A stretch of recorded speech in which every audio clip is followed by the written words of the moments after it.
Good morning, Internet. Craig Chamberlain with Precision-Elect.com here. That's right. This is the actual series of videos I'm going to do on industrial electronics, and today we're talking about the variable frequency drive. Yet again, as you guys know, we sell these drives online as well as we do complete industrial repair solutions. Check us out.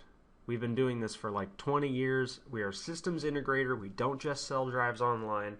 We also do full service repair and full service support when you purchase your product from us. We do this in the real world. We don't just sell them out of a warehouse. We are a small business and we are focused on customer service. Anyways, that being said, today we're talking about wiring the mains voltage to your variable frequency drive, and this video should apply to the majority of drives. Now, I'm specifically going to do it with the SMVector, but remember, drive technology, especially when it comes to wiring your lead or your line side voltage, for those of you who don't know what that means, it's basically the voltage that comes out of your wall. When you're wiring your line side voltage to it, it's pretty much universal, but you'll probably have to check your manual to find out exactly where you're going to land your wires. Of course, make sure you take all the necessary safety procedures and make sure this is done by a qualified electrician. And I got to throw that out there as a disclaimer because you can kill yourself with electricity. So make sure that you are taking all the necessary precautions to make sure you're protecting yourself. So this is an SMVector variable frequency drive. I have the manual pulled up, and it's the first thing you always want to do when you are working with a piece of equipment. Get a hold of the manual. Very important.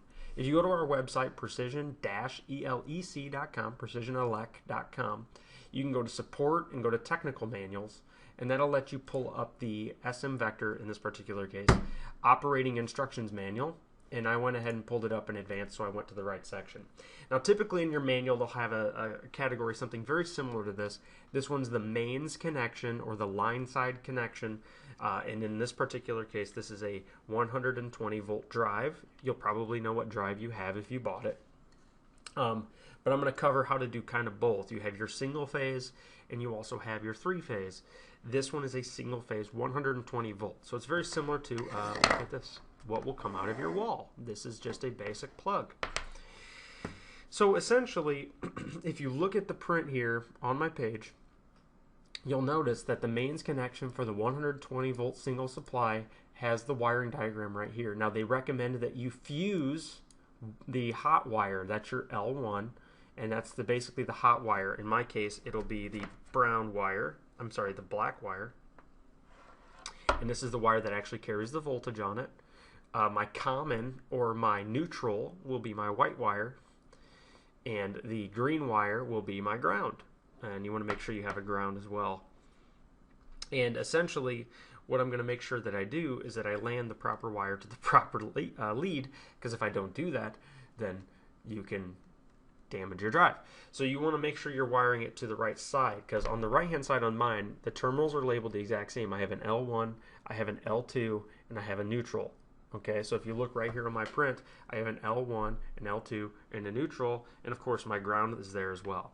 So I'll take my screwdriver and I will unscrew those particular terminals. And I'm going to, like I said, I'm going to land my black wire to my L1. And I didn't do this in advance because I kind of wanted to give you an idea of how much of a pain it can be to run wire through here.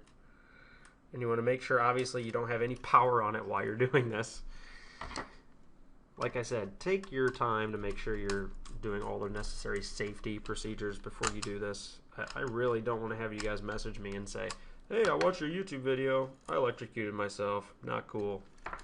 So then I'm going to wire my white wire to my neutral, if I can get it in there. Come to the world of wiring. It's pretty much how it always goes. And sometimes if you have wire strippers, obviously you're going to want to make sure you strip away enough of the wire. And you don't want to leave too much of the wire exposed at the bottom of the terminals, because remember, you can get arcing. So you want to make sure the wire fits nice and snug underneath each of the terminals, each of the screw terminals on there. And then you also want to make sure that the screw terminals are nice and tight. Let me go ahead and do this for you guys real quick, and I'll show you what I did as soon as it is finished. It'll take me a second here. Almost done. Okay, now I'm wiring my ground to PE, just like it shows on the print. And I don't yet have a way to show you guys how I'm doing this while I'm doing it. I'm thinking about doing that, getting at some point a second camera so that I can really kind of show you exactly what I'm doing while I'm doing it. Okay, so essentially now I'm all wired up. I have my my neutral wired to N, I have my hot wire wired to L1, and I have my ground wired to PE. Now that's for the single phase power. Let me see if I can get this plugged in, and hopefully I can show you. I might have to pull the camera off to show you. And you'll see, you may or may not see, can you see that? The keypad came up as soon as I applied power to it. Now another kind of a goofy thing about the SMVector is the power is applied on the right hand side. That's where your actual voltage is going into the unit, rather than the left hand side. It's not a left to right process. The motor goes on the left side, the power goes on the right hand side. But like I said, depending on the drive you're wiring up, it's going to change the way that you wire it. But as you can see, this is officially powered up. So I did properly apply the power to my drive, pull it out, the caps need to discharge. It takes a little bit for the actual power to dissipate, and as you'll see, it will shut off. Hear that clicking noise? That's it shutting off. So that's pretty much how you wire it on single phase. Now on the three phase, it's very similar.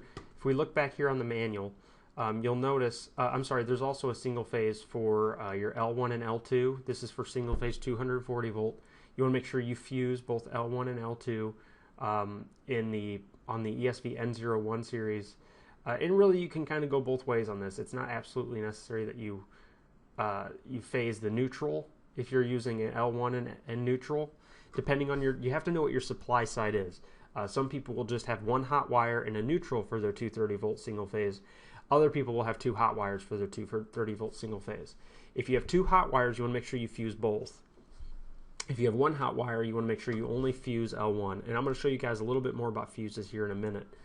Now if I move down to the, we've done single phase here. Remember that's L1, L2, and ground. And if we scroll down here to three phase, you'll notice that there's an L1, L2, and L3. And then each one of those also needs to be fused for any of your three phase wiring.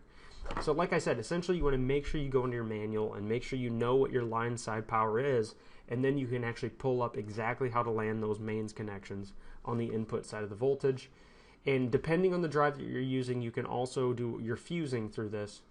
Now if I scroll up to the technical information, there is a section for fusing on this particular manual, and we'll probably go into that more in a later video, but I just want to make sure I can make a note of it here. Let me see if I can pull it up. These are not for fuses. That's actual specification data. Spend a lot of time in the manual, guys, if you're not familiar with the product. Let's see what we got here. Here you go. Fuses and cable cross sections. Now if you look at here, you'll notice that if I look up my part number for my drive, I can scroll right across and it gives you a recommended fuse. It tells you what the fuse or breaker amp rating is, the recommended amp rating, and it also tells you what the recommended wire size is, and in this case it's 14 gauge. So this kind of chart is invaluable as well. You can also apply to the standard electronics chart for wire sizing as well, based on the current rating, if you're comfortable doing that.